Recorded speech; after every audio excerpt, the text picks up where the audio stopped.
hari menjelang siang, nampak warung kopi yang berada di lokasi sebuah makam keramat itu terlihat tidak begitu ramai pembeli. Aku yang baru saja sampai pun langsung bergegas masuk dan memesan segelas kopi hitam kesukaanku, lalu kemudian duduk di salah satu kursi panjang yang berada di depan warung. Baru saja aku menyalakan sebatang rokok. Tiba-tiba, handphone yang berada di saku celanaku pun berbunyi dan kulihat tertulis di sana nama Pak Eko dalam panggilan itu. Aku pun lalu bergegas mengangkat teleponku yang sesaat kemudian terdengarlah ucapan salam. Aku pun menjawab salam tersebut yang kususul dengan sebuah pertanyaan. Iya, gimana Pak? Ada apa? Kemudian disusul pertanyaan balik Pak Eko kepada aku. Kamu lagi kerja di mana, Ci? Oh, ini lagi di rumah Pak. Baru pulang dari Jogja 5 hari yang lalu, jawabku. Mau nggak berangkat kerja ke Tangerang? Nanti Oji bawa tukang 5 orang karena saya sudah ada 3 orang. Tukang dan 4 kenek di sini. Jawab Pak Eko yang menerangkan tujuannya menelponku siang itu. Singkatnya, dalam perbincangan siang itu, aku yang sudah dijelaskan akan pengerjaan proyek hotel itu pun mengiyakan permintaan Pak Eko dan meminta waktu 4 hari untuk mencari tukang sebelum keberangkatan. Pak Eko sendiri merupakan mandor proyek yang berasal dari kota Solo. Memang aku sendiri pun sering ikut bekerja dengannya. Setelah itu, aku pun langsung menelpon beberapa teman-temanku yang juga seorang tukang bangunan. Dan dari beberapa teman yang sudah aku hubungi siang itu, akhirnya ada 2 orang yang bisa ikut, yaitu Rois dan Yanto. Sedangkan beberapa sudah mendapat pengerjaan di luar kota. Aku pun di sini juga meminta tolong kepada kedua temanku, Rois dan Yanto, untuk mengajak atau mencarikan tukang bangunan kenalan mereka yang sekiranya mau ikut bekerja di Tangerang. 1 hari menjelang keberangkatan, Rois pun menelponku. Ia mengabarkan kalau ada 2 orang temannya yang berasal dari kota Surabaya ingin ikut. Dan akhirnya hari keberangkatan pun tiba. Di mana siang itu kami berangkat bertiga, yaitu aku, Rois dan juga Yanto. Sedangkan teman Rois yang dari Surabaya akan menyusul 2 hari kemudian. Sekitar jam 4 pagi sampailah kami di Tangerang dan kami pun langsung bergegas menuju ke proyek yang kebetulan bedeng atau tempat tinggal sementara kami juga berada di lokasi proyek tersebut. Kami pun yang baru saja sampai langsung disambut Pak Eko dan dipersilakan untuk beristirahat dulu. Di dalam bedeng yang berukuran tidak terlalu besar, masih terlihat beberapa anak buah Pak Eko yang masih terlelap tidur. Rois dan Yanto yang terlihat sudah sangat mengantuk dan kecapean karena perjalanan yang lumayan lama pun ikut berbaring di antara mereka. Sedangkan kala itu, aku sendiri masih berbincang-bincang dengan Pak Eko di luar bedeng. Tak berselang lama, sinar mentari pun mulai muncul. Pak Eko pun segera mengajakku untuk melihat-lihat proyek hotel yang akan kami kerjakan nantinya. Dia pun memberitahukan bagian-bagian apa saja yang nantinya harus kami kerjakan. Terlihat kala itu, 2 gedung berlantai 5 yang terlihat berdiri berjajar dengan beberapa alat berat yang sudah terparkir di depan. Nampak bangunan hotel itu pun sudah hampir jadi dan hanya membutuhkan sedikit finishing saja. Setelah cukup lama kami berkeliling melihat-lihat gedung, aku pun merasa ada yang aneh. Ya, di mana di bagian samping dan belakang gedung sudah banyak ditumbuhi rumput ilalang dan beberapa rumput yang sudah merambat ke bagian dinding bangunan. Seakan-akan proyek ini sudah lama dihentikan pembangunannya dan baru saja akan kembali dilanjutkan. Di situ aku pun mencoba menanyakan kepada mandorku Pak Eko. Akan tetapi ia sendiri tidak mengetahui soal itu karena dia juga baru seminggu mendapatkan proyek di hotel ini. Pak Eko pun menjelaskan kalau di sini juga sudah ada 2 mandor yang terlebih dahulu bekerja dengan beberapa anak buahnya. Setelah dirasa cukup melihat-lihat proyek, pagi itu aku dan Pak Eko pun bergegas menuju warung untuk sarapan dan minum kopi yang juga ada di sekitaran lokasi proyek. Terlihat kala itu sudah ada beberapa pekerja yang sedang sarapan dan bersiap untuk melakukan aktivitas mereka. Sedangkan aku sendiri pagi itu hanya minum kopi. Di sini, Pak Eko berpesan kepadaku untuk mengawasi pekerjaan para tukang yang nantinya akan bekerja, sedangkan ia sendiri akan mengawasi proyek lain yang berada di kota Bandung. Setelah selesai minum kopi, kami pun lalu bergegas kembali ke bedeng, di mana ternyata sebagian dari pekerja Pak Eko sudah berangkat ke proyek. Kala itu aku melihat ukuran bedeng yang terlalu kecil untuk ditempati para pekerja. Pada akhirnya, aku pun di sini mengusulkan Pak Eko untuk mencarikan rumah kontrakan untuk aku dan para pekerja tempati. Dan Pak Eko pun setuju akan permintaanku. Ia pun berjanji akan secepatnya mencarikan rumah kontrakan. Kulihat jam tanganku, kala itu jarum jam sudah menunjukkan pukul setengah 8. Aku pun segera berpamitan untuk mengantarkan Rois dan Yanto ke proyek, sekalian akan mengawasi pekerjaan 7 anak buah Pak Eko yang sudah berangkat. 2 hari berlalu, semua pekerjaan pun berjalan dengan lancar, dan Pak Eko pun kini sudah mendapatkan sebuah rumah yang akan disewakan untuk kami.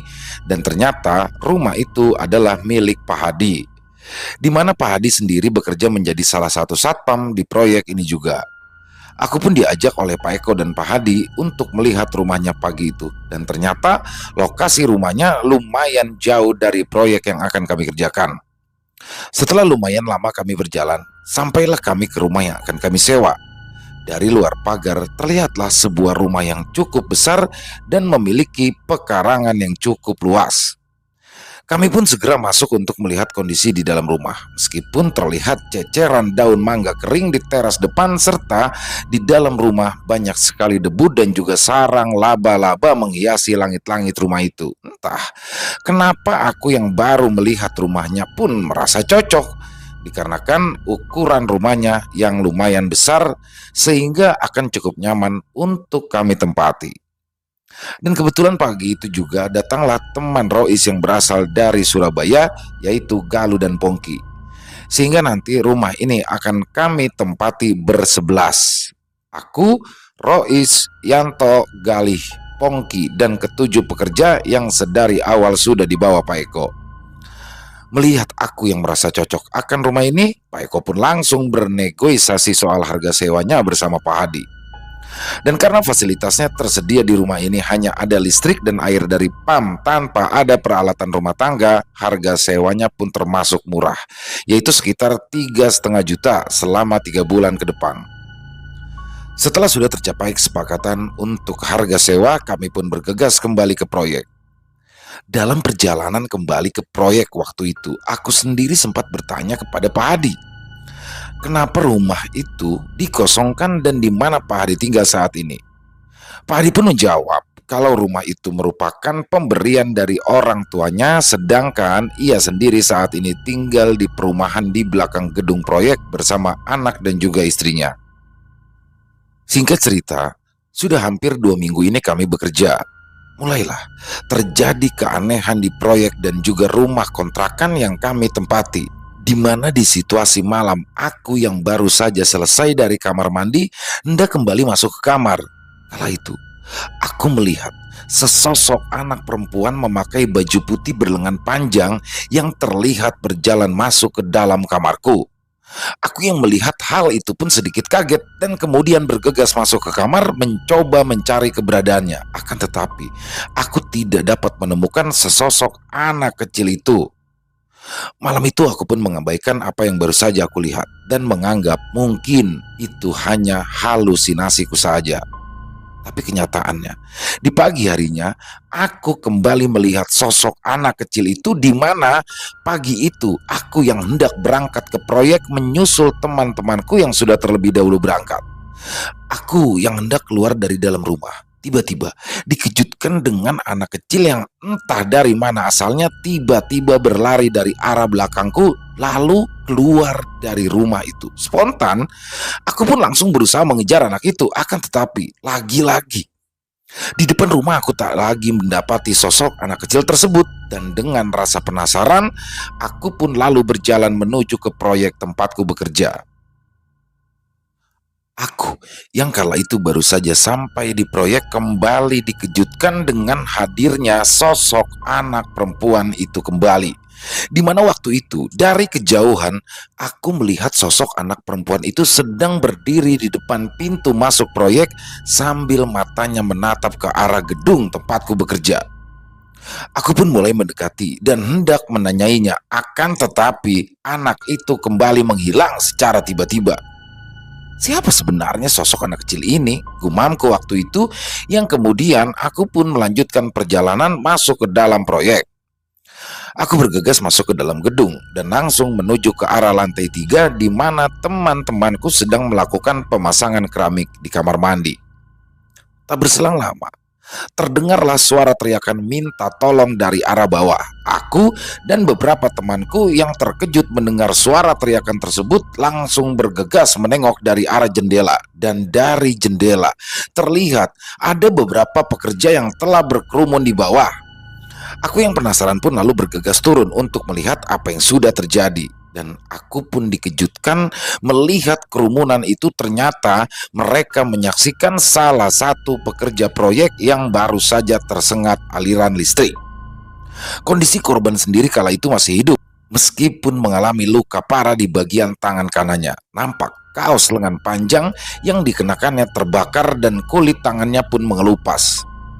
Tak berselang lama, datanglah salah satu pelaksana proyek dengan membawa mobil lalu bergegas mengantarkannya ke rumah sakit. Para pekerja pun kembali melanjutkan pekerjaan mereka masing-masing. Dan dari sinilah mulai terjadi keanehan yang aku dan temanku alami di proyek ini. Di sore harinya, aku yang kala itu sedang menikmati segelas kopi di tangga sambil mengawasi para tukang pekerja terkejut ketika melihat ada jejak kaki yang melangkah di depanku, di mana jejak kaki itu terlihat dengan jelas di lantai yang banyak debu karena bekas potongan keramik. Sedangkan aku sendiri tidak melihat sosok yang tengah melintas di depanku ini.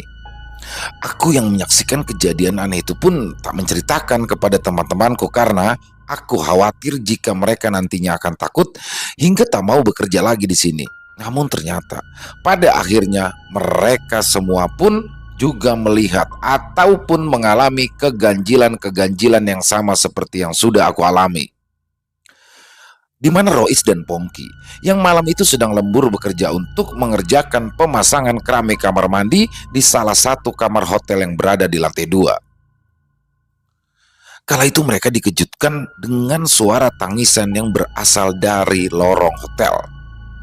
Mendengar suara itu, Rois dan Pongki pun langsung bergegas keluar dan mencoba melihat apa yang terjadi di depan kamar hotel yang sedang mereka kerjakan.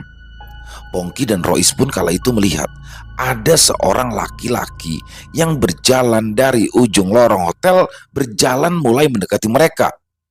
Terlihat laki-laki itu berjalan sambil menutupi wajahnya menggunakan satu tangan sambil menangis meminta tolong. Dan setelah semakin dekat terlihat darah yang mengalir dari sela-sela jari yang menutupi wajah laki-laki itu. Dan ketika tepat di hadapan mereka, laki-laki itu pun berhenti lalu berkata, "Bang, kenapa mata saya berdarah?" Sambil membuka tangan yang sedari awal menutupi wajahnya, terlihatlah wajah yang rusak sebagian dengan penuh darah, sementara mata yang sebelah terlihat mengalir darah berwarna merah kental. Menyaksikan penampakan mengerikan itu pun, Rois langsung pingsan dan terkapar di lantai, dan dengan sigap Pongki pun menarik badan Rois masuk kembali ke kamar dan langsung menutup pintu. Sesaat di dalam kamar, Pongki pun masih mendengar sosok mengerikan itu terus saja menangis dan masih sesekali berucap, "Bang, kenapa mata saya berdarah?" Dalam keadaan panik, Pongki pun menelpon Galih yang sedang bekerja di lantai 3, yang kebetulan aku pun kala itu berada di sana dan juga beberapa pekerja lain. Kami pun bergegas untuk turun ke lantai 2 melihat keadaan Pongki dan Rois, dan dengan terbata-bata Pongki pun menceritakan penampakan mengerikan yang baru saja ia dan Rois lihat. Sedangkan Rois kala itu masih pingsan tak sadarkan diri. Kejadian demi kejadian aneh pun terus berlanjut. Hampir semua pekerja sering melihat sosok-sosok mengerikan yang ada di proyek ini. Seperti yang pernah dialami oleh Rois dan juga Edi. Ya, Edi sendiri merupakan seorang kuli yang dibawa oleh Pak Eko untuk bekerja di hotel ini. Di mana waktu itu selesai maghrib, Rois dan Edi yang sehabis makan langsung kembali ke proyek untuk beristirahat. Sekalian menunggu waktu untuk lembur, mereka yang kala itu beristirahat di salah satu kamar yang sedang mereka kerjakan tiba-tiba dikejutkan dengan pintu kamar yang awalnya tertutup kemudian terbuka dengan sendirinya.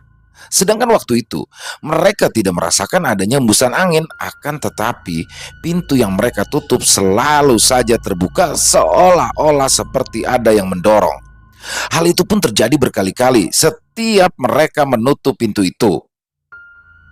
Edi yang waktu itu sudah merasa capek dan ingin segera beristirahat pun dengan spontan berucap, "Sudah, jangan ganggu kami. Kami itu mau istirahat," sambil kembali menutup pintu dengan kesal. Edi dan Rois pun terkejut ketika dari luar pintu terdengar ada yang menjawab, "Iya."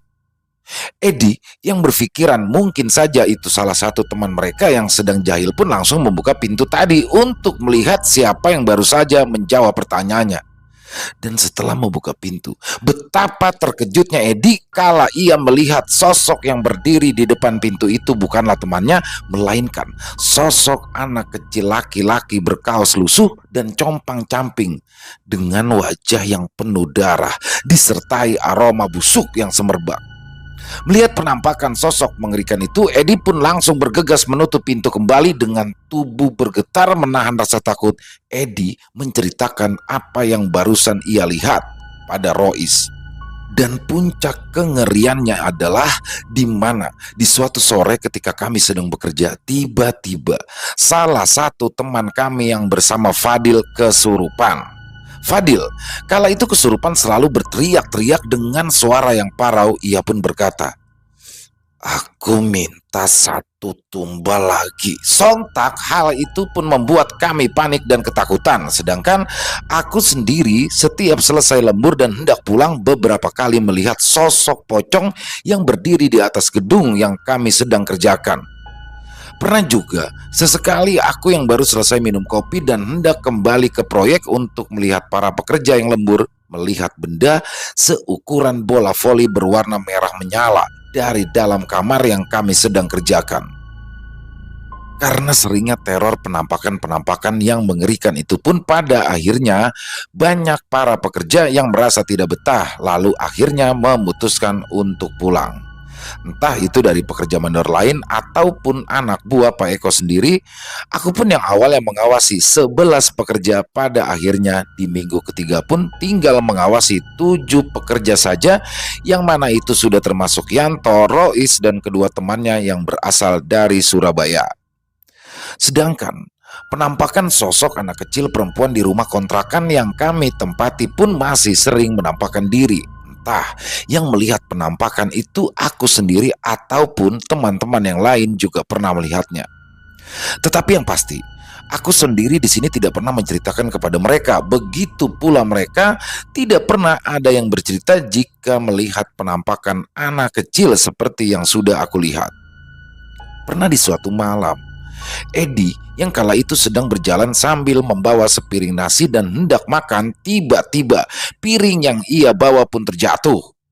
Edi di sini terlihat bingung waktu itu karena dia merasa baru saja ada yang menabrak. Sedangkan aku sendiri yang waktu itu sedang duduk santai di depan pintu bersama teman-teman yang lain, melihat sosok anak kecil perempuan yang biasa aku lihat baru saja menabrak Edi yang menyebabkan sepiring nasi yang dibawanya tumpah. Aneh, Edi dan teman-temanku yang lain tidak melihat sosok anak kecil yang baru saja menabraknya.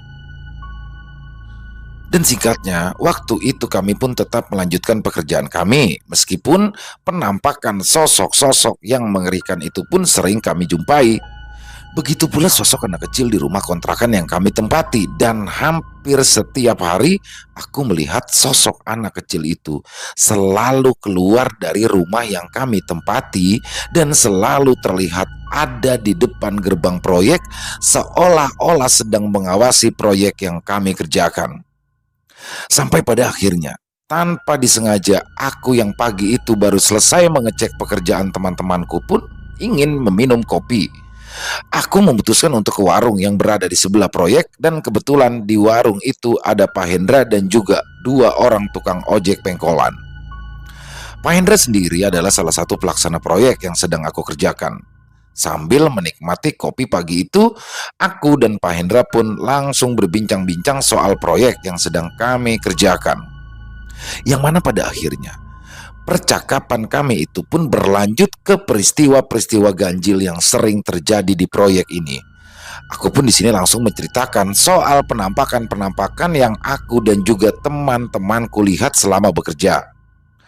Setelah mendengar semua ceritaku, Pak Hendra pun hanya tersenyum yang sesaat kemudian menunjukkan foto dan juga beberapa video dari handphonenya. Aku yang melihat foto-foto dan video yang ditunjukkan Pak Hendra pun terkejut karena foto dan video yang ditunjukkan Pak Hendra berisikan penampakan-penampakan sosok mengerikan yang ada di proyek ini. Aku melihat satu foto yang diperlihatkan di mana gedung hotel berlantai 5 yang kami kerjakan terlihat ditutupi sebuah tangan yang sangat besar dan berbulu hitam.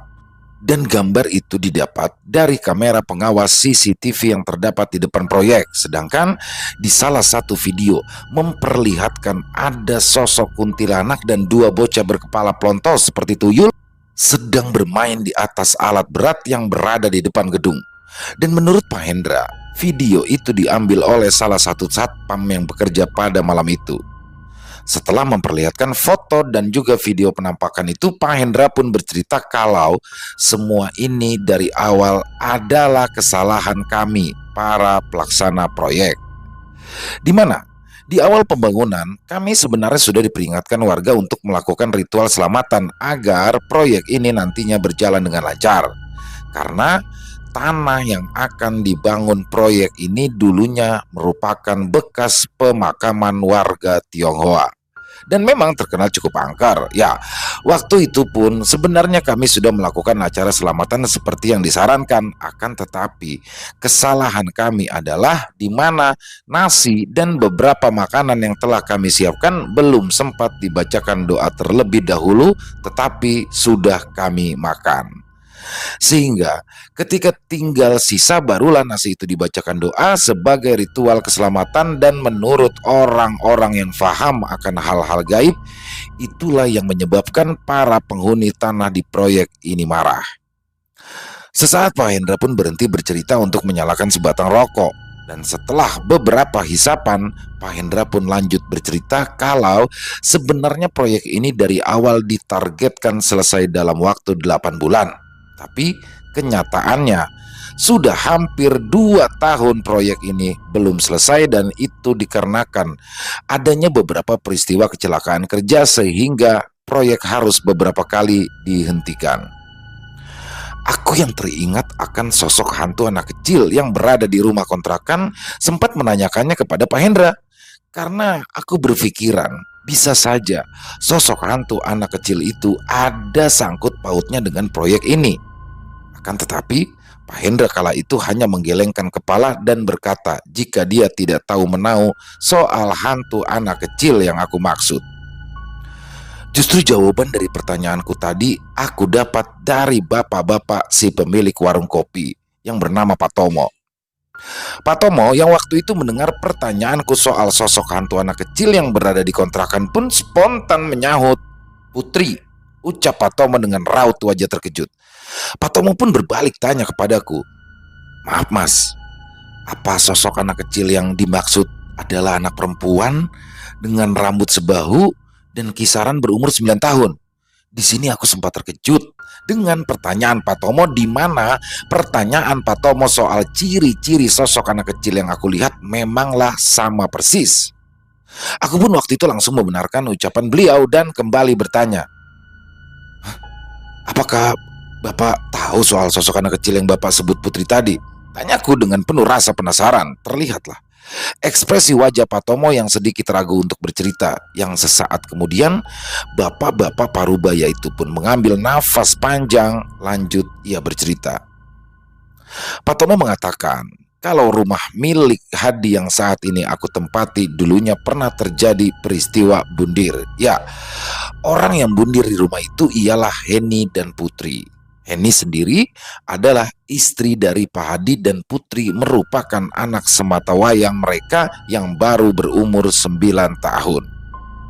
Pak Tomo pun lanjut bercerita, kalau sebenarnya rumah itu adalah pemberian orang tua Hadi untuk mereka tempati. Akan tetapi, selang beberapa tahun setelah mereka menempati rumah itu, terjadilah permasalahan antara keluarga Hadi dan orang tuanya. Entah permasalahan seperti apa yang melibatkan orang tua dengan anaknya tersebut. Yang jelas, rumah yang pada awalnya diberikan cuma-cuma oleh orang tua Hadi, pada akhirnya Hadi dan istrinya pun diminta untuk membayar atau membeli rumah tersebut oleh kedua orang tuanya. Pak Tomo di sini juga menambahkan, sempat beredar kabar kalau perselisihan kedua orang tua Hadi dan anaknya itu dikarenakan adik Hadi yang bernama Panji kala itu meminta uang kepada orang tua mereka untuk tambahan modal usaha bengkel miliknya.